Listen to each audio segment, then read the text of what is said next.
Hello Big Picture, or to anybody that's watching this. My name's Taj, and this is my pop Brett. We're going to do my autobiography today in a kind of a podcasty type of way. So hope you enjoy. Okay, Taj, introduce yourself and provide a brief overview of your background. So a brief overview of my background. I grew up on the Central Coast in a small suburb called Buff Point. I was born in Wyong Hospital. I was born on the 4th of the 1st, 2006. I'm currently 17 years old. I've lived in Buff Point all my life. I haven't moved around a lot or anything like that. Always lived with my pop here. Obviously we'll get into that more into the video, but yeah, that's a brief overview of myself. Autobiography and why you chose to talk about it on a product.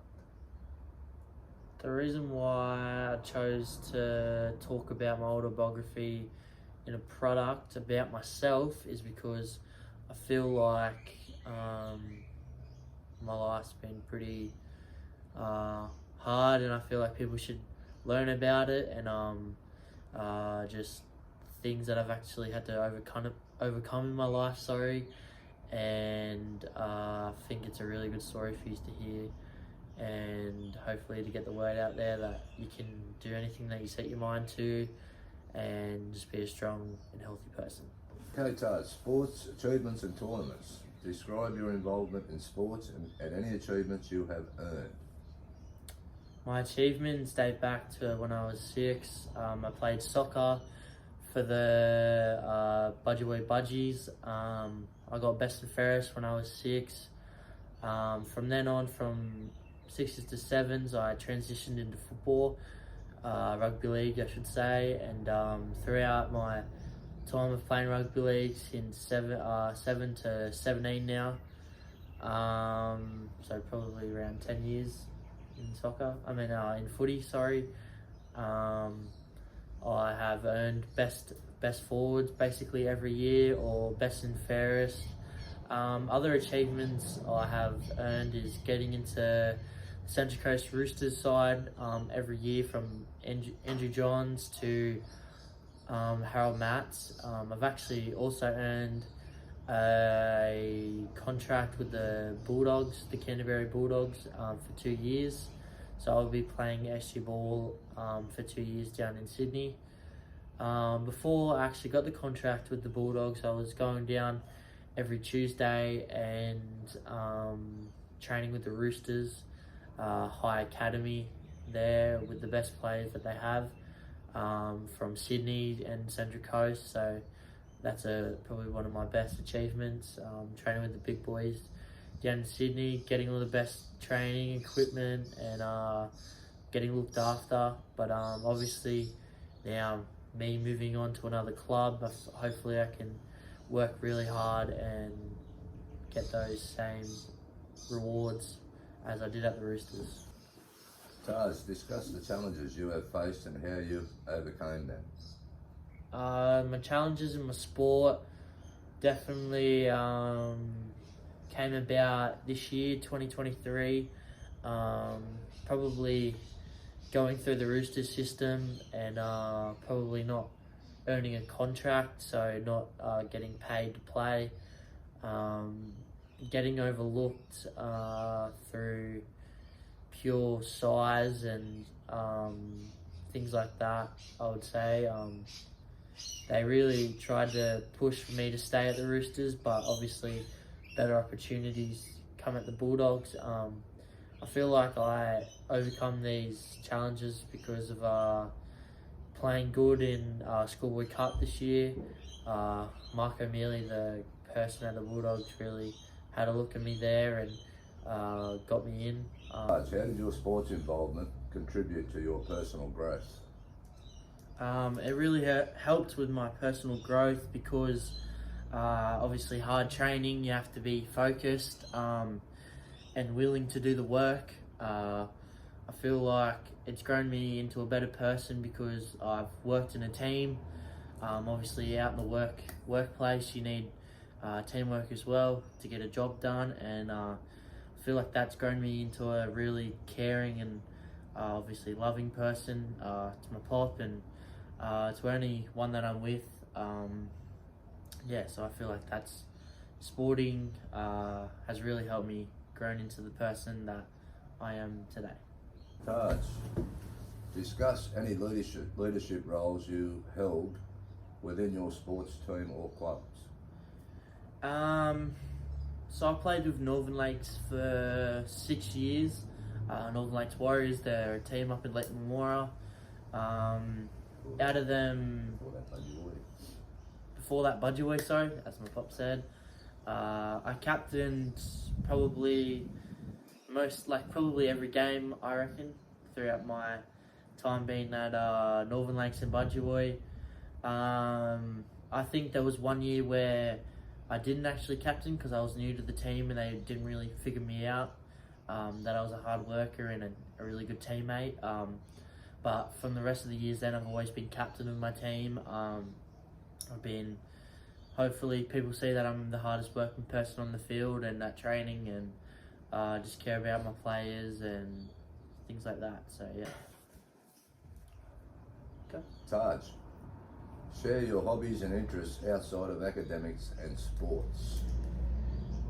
My hobbies outside of sport and academics are surfing, golfing.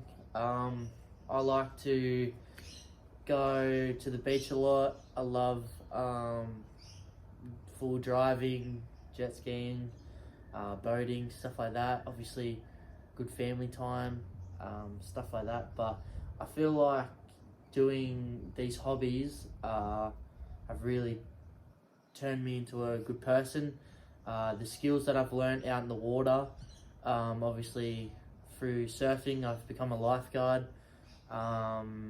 I don't do that much anymore because of other commitments with footy, but I feel like it's taught me really good life skills to have. Obviously swimming, golf has taught me patience. You got to be patient with your swing.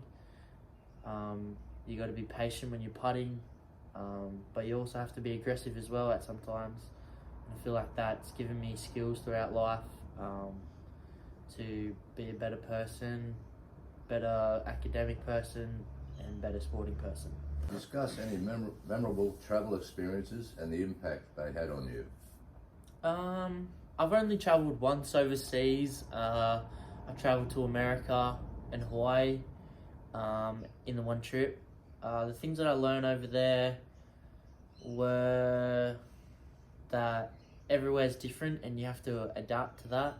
Obviously being in America, obviously they speak a little bit different, they say words a little bit different, so obviously not recognising the slang that they have. Obviously we have Aussie slang because we're in Australia, but I thought that it was a really good trip. We went to Disneyland, we tried American food. It was the first time I've ever tried American food.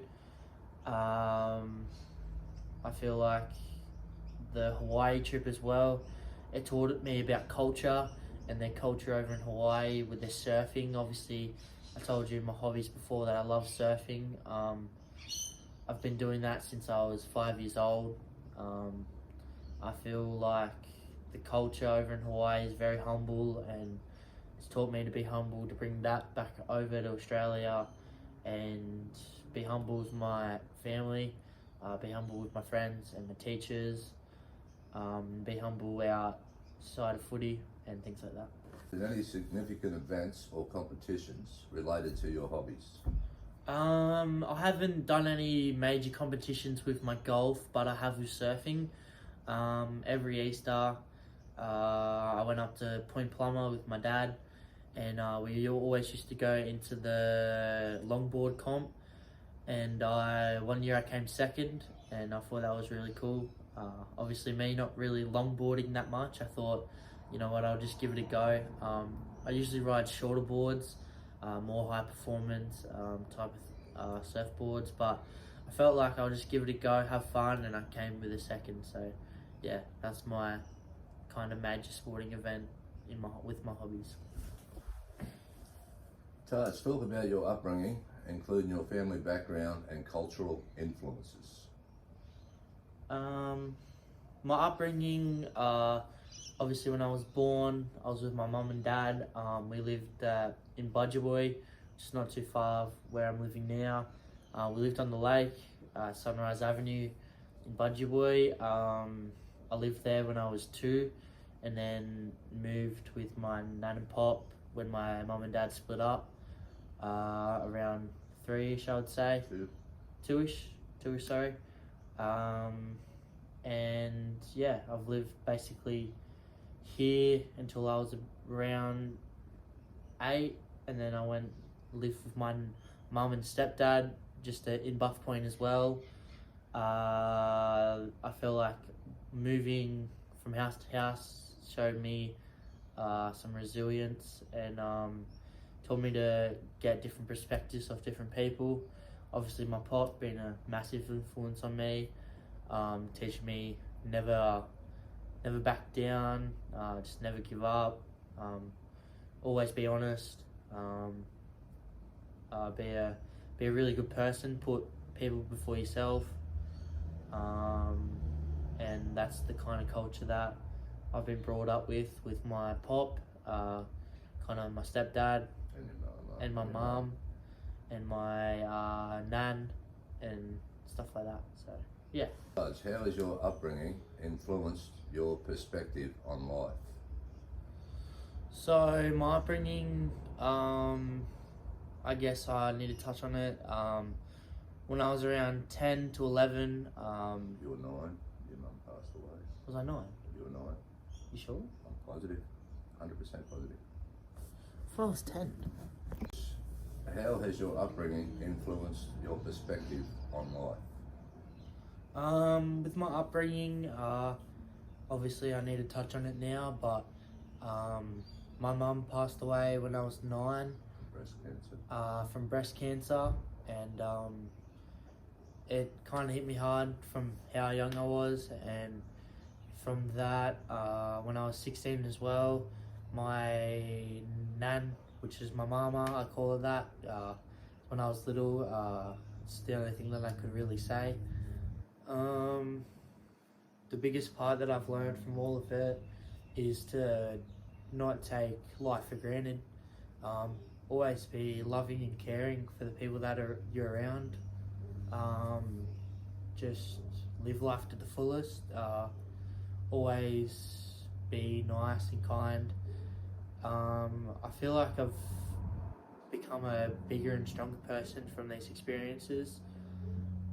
There's definitely other times where I've been down and stuff like that, but I feel like it's like basically grown me into being a more happier person, to other people, to just live life to the fullest and be grateful for what I have. Introduce your immediate family members and their roles in your life. So my family members are my pop, my mama. Obviously, I've touched on what happened with her. I got my mum, I've touched on as well. I've got my father, my nan, on his side. I've got family in Sydney, my auntie Kim, my uncle Terry, all my cousins, Dean, Kate, Troy, Matt, Dean as well. They've been a massive impact on me. They've shown me love through the hard times. My next door neighbour Belinda, she's shown me a lot of love and care through the hard times that I've had.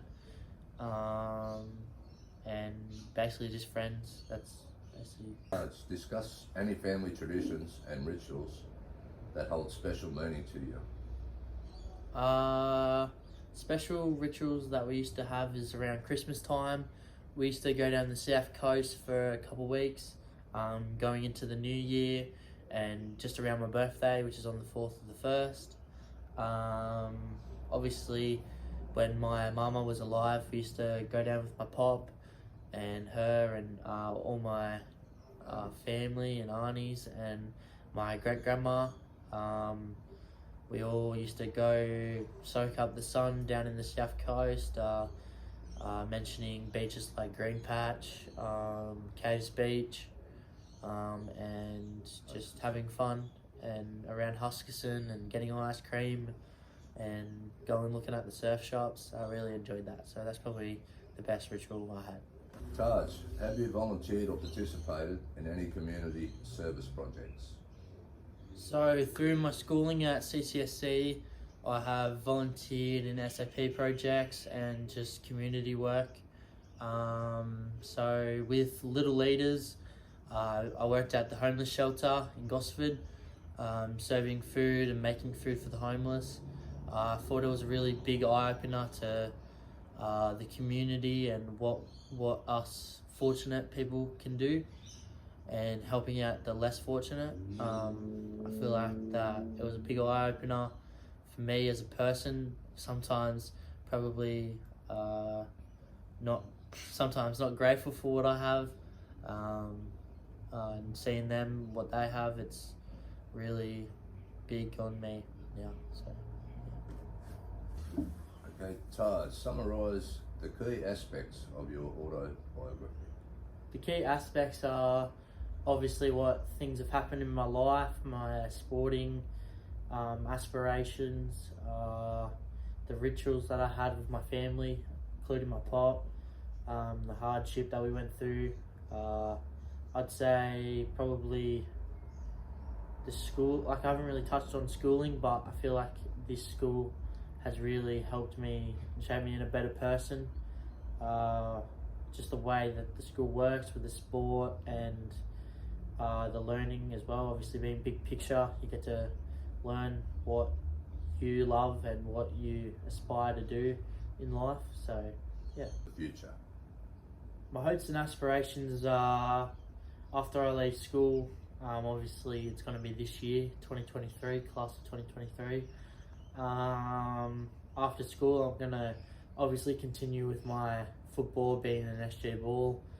Hopefully going to try get into higher grades and hopefully to aspire to play in the NRL one day. It's been a big dream of mine. Hopefully after school as well, got to have a plan B. Obviously if footy doesn't work out, so I'm going to start working. I haven't really found much out on that yet. I've obviously been working with my cousin. Obviously I haven't shared that in the autobiography that much, but I'm going to touch on it now. Been working for him for about 3 weeks, I would say. I'm really liking it, and hopefully to get money and buy a house one day. That's probably what I want to do. Probably in the future, if I do make the NRL, help my pop out, build him a house and move him into it. Give money to the community, just little things like that, give back, and yeah. Good, very good. So that's the conclusion of my autobiography for my portfolio for this year, 2023 Year 12. I hope you enjoy. So Taj, what message or lesson do you want to leave with your readers? To people watching in big picture and whoever else is watching it, I inspire people that are watching to look at my life and see what I've achieved throughout it and the hardships that I went through, and just letting you know that everything's going to be alright, and you got to push through things in life to pop out the other end and be happy and move on. Also aspire for people that are reading to be a good person, help out wherever you can, don't be shy, you always got to try to be outgoing, and obviously talk about your feelings and things like that, but make sure you get out there and try your best at whatever you're trying to do, and that's what I'm going to try to do.